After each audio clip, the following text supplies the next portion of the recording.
Okay, let's now bring you a live update. UK's former chief advisor is facing questions on how the COVID outbreak has impacted his country. Let's listen. If I'd said at the end of January, we're going to take a Saturday and I want all of these documents put on the table and I want it all gone through and I want outside experts here to look at it all, then we'd have figured out much earlier that all the claims about brilliant preparations and how everything was in order were basically completely hollow. But we didn't figure this out until the back end of February.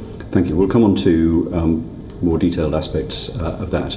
In terms of those texts that you referred to that first documented your concerns and your involvement, would you share them with the committee after the meeting? Sure, yeah. Thank you. I mean, there were, just to be clear, there were conversations about it earlier, I mean, before that in January in Number 10, because it was periodically on the news. It would sort of flare up and be big news and then it would die out again.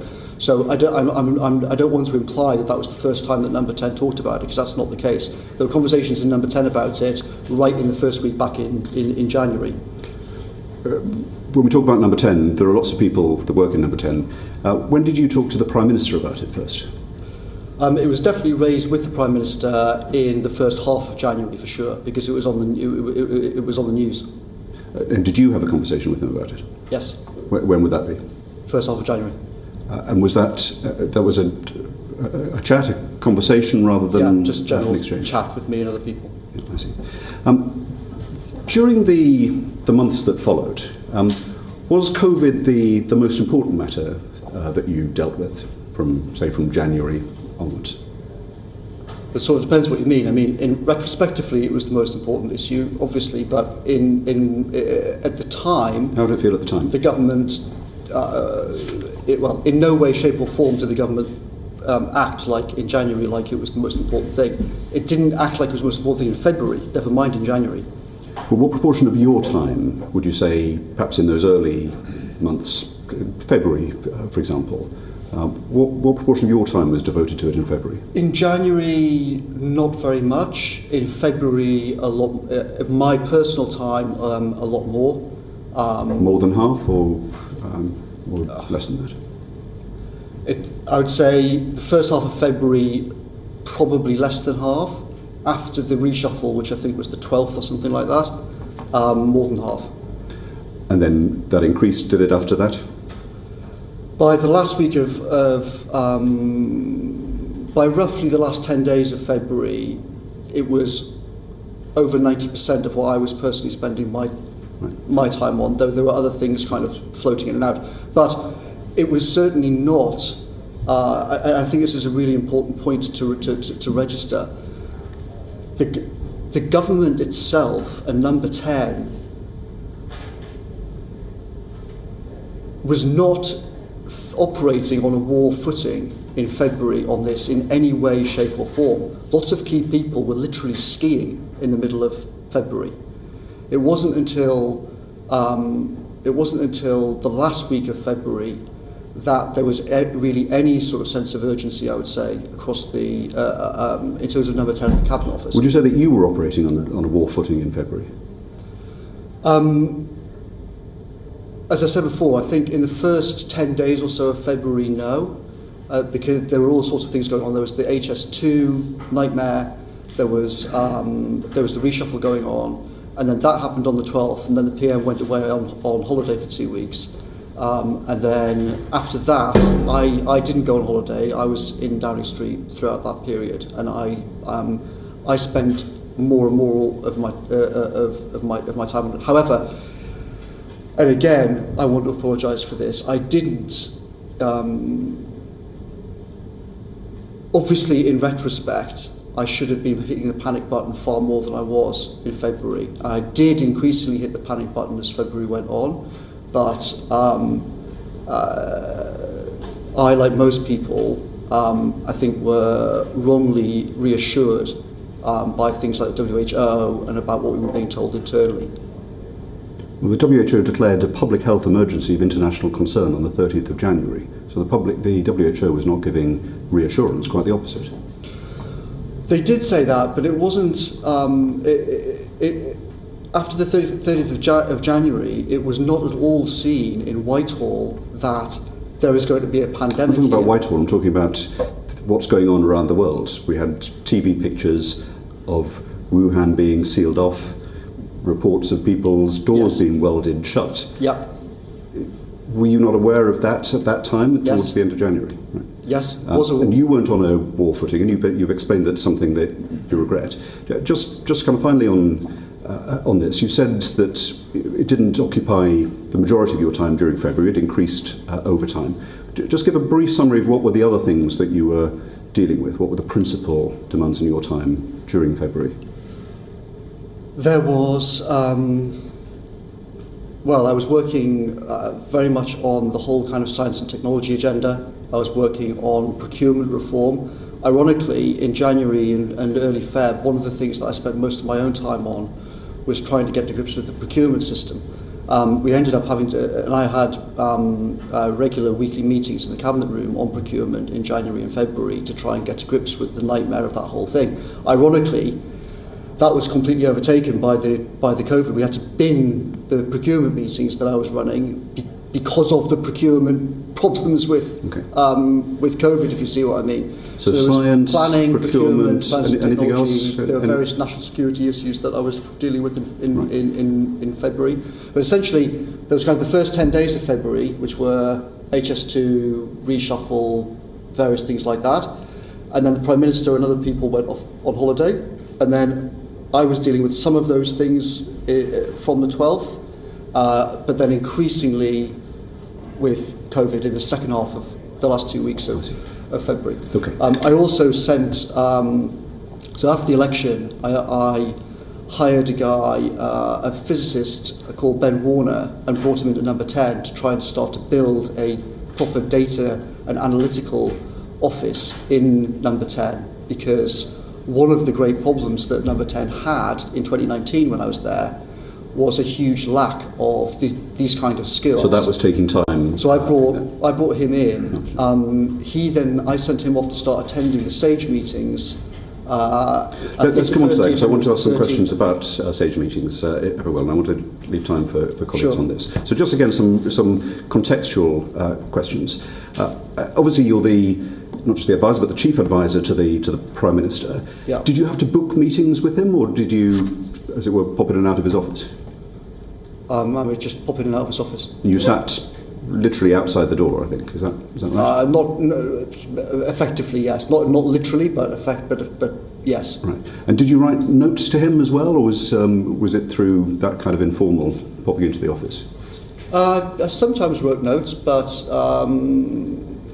most of our interaction was talking. Did you write any notes to him about the COVID situation during January and February? I did in February. I'm not sure if I did in January. Did you keep a copy of it? I can check exactly what I said to him in February in terms of things that were written down. And if you have it, will you share it with the committee? Yes, I will. Thank you. What about, so you were there sitting outside the office, you sent at least one note. Did you use text and WhatsApp with thoughts on the pandemic there? Have you kept copies of those during that period? Not all, but lots, yes. Okay, can you share those that are relevant to what the response to COVID was during that period? Yes, I can. Thank you. And just finally on some of the meetings, COBRA is the principal emergency response apparatus of the government. It met on the 24th of January, so before the WHO had raised its international alert. It met another 4 times in the 5 weeks before the month of March. Did you go to those COBRA meetings? I'm not sure now if I attended the COBRA meetings. I don't think that I did. What I did was I sent, as I said before, I hired a guy to run data for Number 10. But was that did you choose not to go, or were you stopped from going?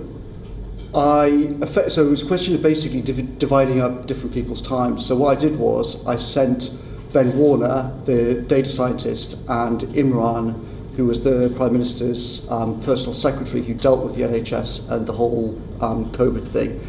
So mainly speaking, in February, those two attended COBRA meetings. The Ben 5 Warner, meetings. Do you remember whether you attended any COBRA meeting in February? I don't remember. Right. Did you advise the Prime Minister that he should go to the COBRA meetings? No, I did not.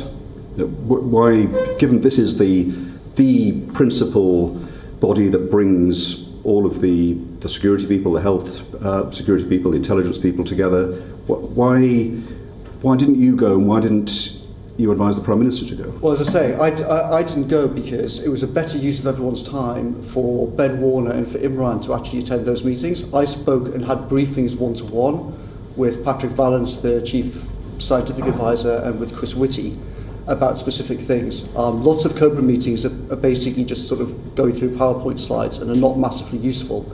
So that was your take, that COBRA wasn't worth your time? No, it was not that COBRA wasn't worth my time, but in terms of what was the best use of everybody's time, the best use of everybody's time was to have... Ben Warner was actually a scientist, so he attended the SAGE meetings in February on behalf of Number 10, for which there's been some criticism, but I think it was absolutely the right decision that I took to do that. And he and Imran attended the COBRA meetings. I was briefed one-to-one by Patrick and by Chris and by other people where I could dig into a lot of other questions. Also bear in mind, one of the huge problems we had throughout was things leaking and causing chaos in the media. Leaking from COBRA? Leaking from COBRA, leaking from practically everything. And so when I wanted to have sensitive conversations that I didn't want to see appear in the media, I did not have those conversations in COBRA. I had those conversations just pause on that. So you're saying that the meeting, the most secure meeting in Whitehall, literally named after a room, the Cabinet Office briefing room, where you've got to leave your phone outside, it's swept for bugs. That meeting was so insecure that you didn't feel that you could speak candidly in it. You said you were concerned about leaks. That's presumably the implication. Certainly. I mean, you can just look at the record. I mean, the meetings of the Access Committee, which was supposedly the secret negotiation committee for Brexit, which operated out of the COBRA rooms at my request from summer 2019, leaked like a sieve continually. Okay. So you had COBRA, which was nominally the fulcrum of the response. Yes. But you didn't go, the Prime Minister didn't go. You said on one of your tweets this week that if we'd had competent people in charge, we probably could have avoided lockdown 1. But you and the Prime Minister didn't consider yourself to be relevant to that meeting. Was there another meeting, or were you not the most competent, relevant people? Well, as I said, I was having meetings about it, but I was having meetings with people like Patrick, by myself, or with 2 or 3 other people in a forum where I knew that they wouldn't leak. Lots of the COBRA meetings are quite formulaic.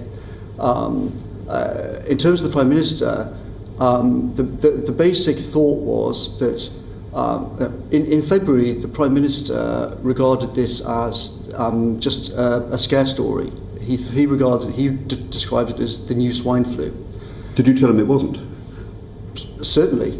But the view of various officials inside Number 10 was, if we have the Prime Minister chairing COBRA meetings and he just tells everyone it's swine flu, don't worry about it, I'm going to get Chris Whitty to inject me live on TV with coronavirus so everyone realises it's nothing to be frightened of, that would not help actually serious planning. Okay, but you talk about people in Number 10 and you described the dysfunctionality of COBRA. You're not just a person in Number 10. You are literally, your title was the Chief Advisor, Actually, that wasn't, with respect, that actually wasn't my title. My title was Assistant to the Prime Minister. Right. But So you didn't consider yourself to be the most senior person in Number 10? Well, I mean, I'm not the most senior person in Number 10. The Cabinet Secretary is the most senior person, and the Principal Private Secretary runs his office. I mean, obviously, I had an influential you didn't have role. the authority to be able to. You write and often persuasively about the the need to avoid sort of tram lines and groupthink. You talked about a red team that's challenging the consensus. Yeah. When you noted that the Cobra meetings were not useful meetings, didn't you have the authority in Downing Street to be able to point this out and call for change? No. To change it? No, there is lots of my authority to change things in Downing Street is extremely limited. I mean, bear in mind, at the beginning of January, I tried extremely hard to have a huge office reorganisation because, as you guys will know yourselves, the whole number 10 building is completely hopeless in terms of a working environment. I tried in January to get everybody to move to create a whole new office system so that we could actually be more effective, and I completely lost the argument. So there are all sorts of things I tried to do which, for better or worse, I did not win the argument on. I understand. Just finally, in terms of this background, we talked about Cobra.